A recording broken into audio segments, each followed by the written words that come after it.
पुनर्जन्म की व्याख्या। विगत जीवन की स्मृतियां मनमोहक हो सकती है, किंतु पुनर्जन्म समझने का असली लक्ष्य जन्म मृत्यु के कष्टप्रद चक्कर से छूटना है। श्रील प्रभुपाद अपने भाषण में कहते हैं, मरना और फिर से जन्म लेना बहुत अच्छी बात नहीं है। हम जानते हैं कि जब हम मरेंगे तो हमें पुनः माता के गर्भ में प्रविष्ट होना पड़ेगा, और आजकल तो माताएं शिशुओं को गर्भ में ही मार डालती है।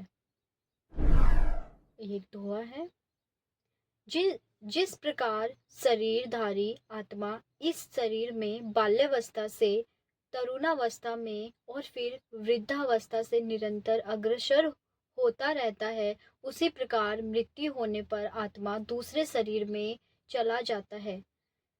धीर व्यक्ति ऐसे परिवर्तन से मोह को प्राप्त नहीं होता। श्रीमद् भागवत गीता।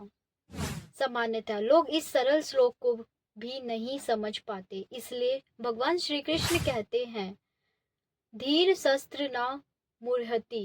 केवल धीर व्यक्ति ही समझ सकता है किंतु कठिनाई क्या है। श्री कृष्ण ने कितने सरल ढंग से सारी बातों की व्याख्या की है। जीवन की 3 अवस्थाएं हैं। पहली अवस्था कौमारम है, जो 15 वर्ष की आयु तक चलती है। तत्पश्चात 16 वर्ष से युवावस्था यौवनम शुरू होती है। इसके बाद 40वें और या 50वें वर्ष के बाद से जरा शुरू होती है, जिसमें मनुष्य वृद्ध होता है। अतएव जो धीर है वे यह समझ सकते हैं, मेरा शरीर बदल गया है। मुझे स्मरण है कि जब मैं बालक था तो किस तरह उछलता कूदता था, फिर मैं युवक बना और मैं अपने मित्रों तथा परिवारों के साथ जीवन का आनंद ले रहा था। अब मैं वृद्ध हूँ और जब यह शरीर मरेगा तो मैं पुनः किसी नवीन शरीर में प्रवेश करूंगा। इसके पहले वाले श्लोक में भगवान श्री कृष्ण ने अर्जुन से कहा था, तुम, मैं और सारे सैनिक और राजा जो यहाँ उपस्थित है, सारे के सारे भूतकाल में थे, अब भी और भविष्य में भी रहेंगे। यह भगवान श्री कृष्ण का कथन है, किंतु धूर्त कहेंगे, मैं भूतकाल में किस तरह उपस्थित था। यस, ये क्वेश्चन आता है। मैं तो अमूक अमूक वर्ष में उत्पन्न हुआ था, इसके पूर्व मेरा अस्तित्व नहीं था। इस समय मैं विद्यमान हूँ बस, किंतु जो ही मरूंगा मेरा अस्तित्व नहीं रहेगा। किंतु भगवान श्री कृष्ण कहते हैं, तुम, मैं और हम सभी उपस्थित थे, उपस्थित है और उपस्थित रहेंगे। क्या यह असत्य है? नहीं, यह यथार्थ है। अपने जन्म के पूर्व हम विद्यमान थे, किंतु भिन्न शरीर में थे, और मृत्यु के बाद हम भिन्न शरीर में रहेंगे। यह समझने की बात है। उदाहरण, 70 वर्ष पूर्व मैं बालक था, फिर मैं युवा बना और अब वृद्ध हो गया हूँ। मेरा शरीर बदल गया है, किंतु इस शरीर का स्वामी मैं अपरिवर्तित हूँ। तो फिर समझने में कठिनाई कहाँ है? शरीर का स्वामी और देह का अर्थ शरीर में शरीर बदलता है, किंतु शरीर का स्वामी आत्मा अपरिवर्तित रहती है। कोई भी समझ सकता है कि उसका शरीर बदल चुका है, अतएव अगले शरीर में भी प्रवेश बदलेगा, किंतु हम इसे स्मरण न रख पाए, यह दूसरी बात है। पिछले जीवन में मेरा शरीर क्या था, यह मुझे स्मरण नहीं है। अतएव विस्मरणीयशीलता हमारा स्वभाव है, किंतु किसी घटना को हमारे भूल जाने का अर्थ यह नहीं है कि वह घटना घटी ही नहीं। नहीं, ऐसा नहीं है। मैंने बचपन में अनेक काम किए होंगे जो मुझे स्मरण नहीं है, किंतु मेरे माता पिता को स्मरण है। अंततः विस्मरण का अर्थ यह नहीं है कि कोई घटना घटी ही नहीं। इसी तरह मृत्यु का अर्थ है, मैं भूल चुका हूँ कि विगत जीवन में मैं क्या था। यही मृत्यु है, अन्यथा आत्मा के रूप में मेरी मृत्यु नहीं होती। मान लीजिए मैं अपने वस्त्र बदल लेता हूँ। बचपन में मैं कोई वस्त्र पहनता था और युवावस्था में भिन्न वस्त्र पहनता था। अब वृद्धावस्था में सन्यासी होकर मैं भिन्न प्रकार के वस्त्र पहने हुआ हूँ। वस्त्र बदल सकते हैं, किंतु इसका यह अर्थ नहीं है कि वस्त्रों का स्वामी मृत हो गया है और अब नहीं है। नहीं, आत्मा का देह अंतरण की यह सरल व्याख्या है। साथ ही हम सभी व्यष्टि है। परस्पर विलीन होने का प्रश्न ही नहीं उठता। हम में से हर कोई एक व्यष्टि है, ईश्वर व्यष्टि है, हम भी व्यष्टि है। समस्त नित्य चेतन व्यक्तियों में से एक सर्वोच्च है। अंतर इतना ही है कि ईश्वर अपना शरीर कभी नहीं बदलता, किंतु हम भौतिक जगत में अपने शरीर बदलते हैं। जब हम आध्यात्मिक जगत में जाते हैं तो वहां शरीर नहीं बदलता। जिस तरह श्री कृष्ण का सच्चिदानंद विग्रह होता है, उसी तरह जब हम श्री भगवत धाम जाते हैं तो आपको भी वैसा ही शरीर प्राप्त होगा। अंतर यही है कि इस भौतिक जगत में आने पर भी भगवान श्री कृष्ण अपना शरीर नहीं बदलते, इसलिए उनका नाम अच्युत है, जिसका अर्थ है जो कभी नहीं गिरता। भगवान श्री कृष्ण कभी बदलते नहीं, वे कभी नहीं गिरते, क्योंकि वह माया के नियंता है। हम माया के द्वारा नियंत्रित है और भगवान कृष्ण माया के नियंता है। श्री कृष्ण और हम में यही अंतर है कि वे न केवल माया को नियंत्रित करते हैं अपितु आध्यात्मिक शक्ति को भी, सारी शक्तियों को नियंत्रित करते हैं। वे सब भगवान श्री कृष्ण की शक्ति है। जिस तरह ऊष्मा और प्रकाश सूर्य की शक्तियां हैं, उसी तरह प्रत्येक दृश्य वस्तु भगवान श्री कृष्ण की शक्तियों से बनी हुई है। शक्तियां कई है, किंतु उन्हें 3 प्रमुख वर्गों में विभाजित किया गया है: बहिरंगी शक्ति, अंतरंगी शक्ति, तथास्थ शक्ति। हम सारे जीव तथास्थ शक्ति हैं। तथास्थ का अर्थ है कि हम इच्छा अनुसार बहिरंगी शक्ति के अथवा अतरंगी शक्ति के प्रभाव में रह सकते हैं। हमें इसकी छूट है। श्रीमद् भगवत गीता के प्रवचन के बाद भगवान श्री कृष्ण अर्जुन से कहते हैं, अब जो तुम करना चाहो कर सकते हो। श्री कृष्ण अर्जुन को छूट देते हैं कि वे किसी को आत्मसमर्पण करने के लिए बाध्य नहीं करते। यह उचित नहीं है। बाध्य की गई कोई भी बात अधिक चलती नहीं है। उदाहरण, हम अपने छात्रों को सलाह देते हैं कि प्रातः जल्दी उठो। यह हमारी सलाह है, हम किसी को बाध्य नहीं करते। हाँ, हम किसी को 1 बार या 2 बार बाध्य कर सकते, किंतु यदि वह नहीं मानता तो हमारा बाध्य करना व्यर्थ हो जाएगा। इसी तरह भगवान श्री कृष्ण किसी को इस जगत से चले जाने के लिए बाध्य नहीं करते। सारे बुद्धिजीव बहरंगी और भौतिकी शक्ति के अधीन हैं।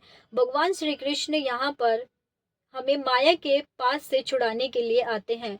क्योंकि हम श्री कृष्ण के भिन्नांश है, अतएव हम प्रत्याशः उनके पुत्र है। यदि पुत्र किसी संकट में होता है तो अप्रत्याशित पिता को कष्ट होता है। मान लीजिए कि उसका पुत्र पागल हो जाता है अथवा आजकल हिप्पी बन जाता है, तो पिता अत्यंत दुखी होता है। ओह, मेरा पुत्र फटीचर की तरह रहता है। अंततः पिता सुखी नहीं रहता। इसी तरह हाँ, इस जगत में सारे बुद्धिजीव अत्यधिक कष्ट भोग रहे हैं और फटीचरों और धूर्तों की तरह जीवन बिता रहे हैं। अंततः भगवान श्री कृष्ण प्रसन्न नहीं है, इसलिए वे स्वयं हमें यह शिक्षा देना चाहते हैं कि उनके पास किस तरह लौटा जाए। जब श्री कृष्ण कहते हैं कि वे अपने आदि रूप में आते हैं, किंतु दुर्भाग्य तो यह है कि हम श्री कृष्ण को अपने समान समझते हैं। एक तरह से वे हम में से एक है, क्योंकि वे पिता है और हम सब उनके पुत्र हैं, किंतु वे प्रमुख है। वे हमारी अपेक्षा अधिक शक्तिशाली है, वे परम शक्तिशाली है। हम में अल्प शक्ति, किंतु भगवान श्री कृष्ण में असीम शक्ति है। श्री कृष्ण तथा हम में यही अंतर है कि हम ईश्वर के समान नहीं हो सकते। कोई भी भगवान श्री कृष्ण के समान या उससे बढ़कर नहीं हो सकता। हर जीव भगवान श्री कृष्ण के अधीन है। एकले ईश्वर कृष्ण आर सब भृत्य। सभी लोग कृष्ण के सेवक है, अकेले श्री कृष्ण स्वामी हैं। भगवान श्री कृष्ण कहते कि मैं ही एकमात्र भोक्ता और स्वामी हूँ, और यही तथ्य है। अंत हम अपना शरीर बदलते रहते हैं, किंतु भगवान श्री कृष्ण अपना शरीर नहीं बदलते। हमें यह समझना होगा। इसका प्रमाण है कि भगवान कृष्ण को भूत, वर्तमान और भविष्य स्मरण रहता है। श्रीमद् भगवद गीता के 4th अध्याय में भगवान श्री कृष्ण कहते हैं कि उन्होंने श्रीमद् भगवद गीता के दर्शन का प्रवचन सूर्य के समक्ष लगभग 12 करोड़ वर्ष पूर्व किया था। तो भगवान श्री कृष्ण किस तरह स्मरण रखते हैं, क्योंकि वे अपना शरीर बदलते नहीं हैं। हम बातें भूल जाते हैं क्योंकि हर क्षण हम शरीर बदलते रहते हैं। ये चिकित्सा सिद्ध तथ्य है। हमारे रक्त कण प्रतिफल बदलते रहते हैं किंतु शरीर अदृश्य रीति से बदलता है। इसलिए बढ़ने वाले बालक के माता पिता ध्यान नहीं दे पाते कि उसका शरीर कैसे बदल रहा है, किंतु यदि कुछ समय बाद अन्य व्यक्ति आता है और देखता है कि बालक बड़ा हो गया है तो कहता है, अरे यह बालक इतना बड़ा हो गया, किंतु उसके माता पिता का ध्यान नहीं जाता कि बालक इतना बड़ा हो गया है, क्योंकि वे उसे सदैव देखते हैं कि उनमें अदृश्य रूप से परिवर्तन होते हैं। अंत हमारे शरीर प्रतिफल बदलते हैं, किंतु मैं यानी आत्मा जो कि शरीर का स्वामी है नहीं बदलता। इसी को समझना होगा। हम सभी व्यष्टि आत्माएं हैं और नित्य है, किंतु शरीर के बदलते रहने के कारण हम जन्म मृत्यु बुढ़ापा रोग को भोगते रहते हैं। किंतु कृष्ण भावना अमृत आंदोलन इस परिवर्तनशील स्थिति से उभारने वाला है। हमारा प्रश्न होना चाहिए, चूंकि मैं नित्य हूँ इसलिए मुझे स्थायी स्थिति किस तरह प्राप्त हो सकती है। हर व्यक्ति शाश्वत जीवन रहना चाहता है, कोई मरना नहीं चाहता। यदि मैं हाथ में तमचा लेकर आपके समक्ष आकर कहूं कि मैं आपको मारने जा रहा हूं, तो आप तुरंत चिल्ला पड़ेंगे क्योंकि आप मरना नहीं चाहते। यह अच्छी बात नहीं है मरकर फिर जन्म लिया जाए, यह अत्यंत कष्टप्रद है। इसे हम सब अवचेतन रूप से जानते हैं। हम जानते हैं कि जब हम मरते हैं तो हमें पुनः माता के गर्भ में प्रवेश करना पड़ेगा, और आजकल तो माताएं गर्भ में ही बच्चों को मारने लगी है। तब पुनः कोई दूसरी माता होगी। बारंबार अन्य शरीर स्वीकार करने की विधि अत्यंत लंबी और कष्टप्रद है। हमें अवचेतन रूप से यह कष्ट स्मरण रहता है, इसलिए हम मरना नहीं चाहते। वाओ। अंतएव हमारा प्रश्न होना चाहिए, मैं नित्य हूँ तो मुझे इस नश्वर जीवन में क्यों रखा गया है। यह बुद्धिमानी का प्रश्न है और यही हमारी असली समस्या है। किंतु ध्रुत और मूढ़ जन इस असली समस्या से आंख मूंद लेते हैं। वे सोचते रहते कि किस तरह खाया जाए, सोया जाए, संभोग किया जाए या रक्षा किया जाए। आप कितनी ही अच्छी तरह खाएं पिए सोए, किंतु अंत में आपको मरना होगा। मृत्यु की समस्या तो बनी ही रहती है, किंतु उन्हें इस असली समस्या की कोई परवाह नहीं रहती।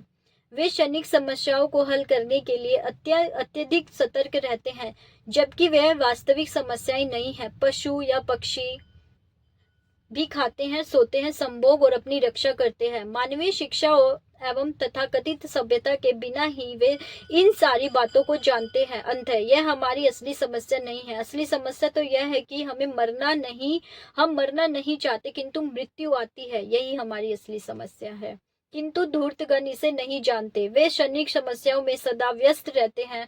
उदाहरण, मान लीजिए कि कड़ाके की ठंड पड़ रही है, तब यह समस्या की अच्छा गर्म कोट या अंगीठी ढूंढनी होती है, और यदि ये वस्तुएं उपलब्ध ना हुई तो हम संकट में फंस जाते हैं। कड़ाके की ठंड समस्या है, किंतु यह क्षणिक समस्या। कड़ाके की ठंड या शीत आती है, चली जाती है, यह स्थायी नहीं है। मेरी स्थायी समस्या तो यह है कि अज्ञानवश मैं जन्म लेता हूँ, रोग को स्वीकार करता हूँ, बुढ़ापे को स्वीकार करता हूँ और मृत्यु को स्वीकार करता हूँ। यह मेरी असली समस्या है। अंततः श्री कृष्ण कहते हैं, जो वास्तव में ज्ञानी है वे जन्म मृत्यु बुढ़ापे तथा रोग, इन 4 समस्याओं को देख लेते हैं। अब श्री कृष्ण कहते हैं, धीर पुरुष मृत्यु के समय मोहग्रस्त नहीं होता। यदि आप अपनी मृत्यु के लिए तैयार हो तो फिर आप मोहग्रस्त क्यों हो। उदाहरण, यदि अपने बाल्यकाल या किशोरावस्था में आप अच्छी तैयारी कर ले, यदि ठीक से शिक्षित हो तो आपको अच्छी नौकरी, अच्छा पद मिलेगा और आप सुखी बनेंगे। इसी तरह यदि आप इस जीवन में भगवत धाम वापस जाने की तैयारी कर ले तो मृत्यु के समय मोहग्रस्त होने की बात ही कहाँ रही। कोई कठिनाई नहीं होगी। आप जानेंगे, मैं श्री कृष्ण के पास जा रहा हूँ, मैं भगवत धाम जा रहा हूँ। अब मुझे भौतिक शरीर बदलने नहीं पड़ेंगे, मुझे आध्यात्मिक शरीर मिलेगा। मैं अब भगवान श्री कृष्ण के साथ खेलूंगा, नाचूंगा, खाऊंगा। यही कृष्ण भाव अमृत है। अगले जीवन के लिए अपने आप को तैयार करना। कभी कभार मरने वाला व्यक्ति चिल्लाता है। इसका जवाब कारण यह है कि कर्म के अनुसार जो लोग अत्यंत पापी है वे मृत्यु के समय भयानक दृश्य देखते हैं। पापी मनुष्य जानता है कि वह कोई तिरस्कृत शरीर पाने जा रहा है, किंतु जो पुण्यात्मा है या भक्त है वे किसी चिंता के बिना मरते हैं। मूर्ख लोग कहते हैं तुम भक्तगण मरते हो और अभक्त भी मरते हो, तो फिर दोनों में अंतर ही क्या है? किंतु अंतर यह है कि एक बिल्ली अपने बच्चे को मुंह में पकड़ती है और चूहे को भी उसी तरह से मुंह में पकड़ती है। ऊपर से हम यह देखते कि बिल्ली ने उस चूहे और इस बिलोटे को एक ही तरह पकड़ा है, किंतु पकड़ने में अंतर है। बिलोटे को तो आनंद मिलता है, ओह मेरी माता मुझे पकड़े हुई है, किंतु चूहे को तो मृत्यु का अनुभव होता है, आह मेरी मौत आ गई। यही अंत है। भक्ति और अभक्ति दोनों ही मरते हैं, किंतु मृत्यु के समय उसके भाव में अंतर रहता है। ठीक वैसे ही जैसे कि चूहे और बिलोटे के भाव में। वाओ, कितना मस्त एग्जाम्पल से कितनी बड़ी बात समझाई है। ऐसा न सोचे कि दोनों एक ही तरह मरते हैं। शारीरिक विधि एक हो सकती है, किंतु मानसिक स्थिति भिन्न भिन्न रहती है। मानसिक स्थिति भिन्न भिन्न रहती है। श्रीमद् भगवद गीता में श्री कृष्ण कहते हैं, यदि आप भगवान श्री कृष्ण को समझने का प्रयास मात्र करें तो मृत्यु के समय आप उनके पास जा सकते हैं। भगवान श्री कृष्ण की हर बात दैवी यानी दिव्य होती है। श्री कृष्ण के कार्य, कृष्ण का आविर्भाव, श्री कृष्ण की पूजा, श्री कृष्ण का मंदिर, श्री कृष्ण की महिमा, ये सब दिव्य है। अंततः यदि कोई इन बातों को समझ लेता है या समझने का प्रयास करता है तो वह जन्म मृत्यु के चक्र से छूट जाता है। यही भगवान श्री कृष्ण का कहना है। भगवान श्री कृष्ण को समझने में अतीव गंभीर बनिए और श्री कृष्ण भाव अमृत में रहिए। तब मृत्यु, जन्म, बुढ़ापा, रोग की यह समस्याएं स्वतः सरलता से हल हो जाएगी। धीर पुरुष सोचेंगे, मैं शाश्वत जीवित रहना चाहता हूँ। मृत्यु क्यों आती है? मैं तो अत्यंत स्वस्थ जीवन बिताना चाहता हूँ। रोग क्यों आता है? मैं वृद्ध नहीं होना चाहता। तो बुढ़ापा क्यों आता है? ये ही असली समस्याएं हैं।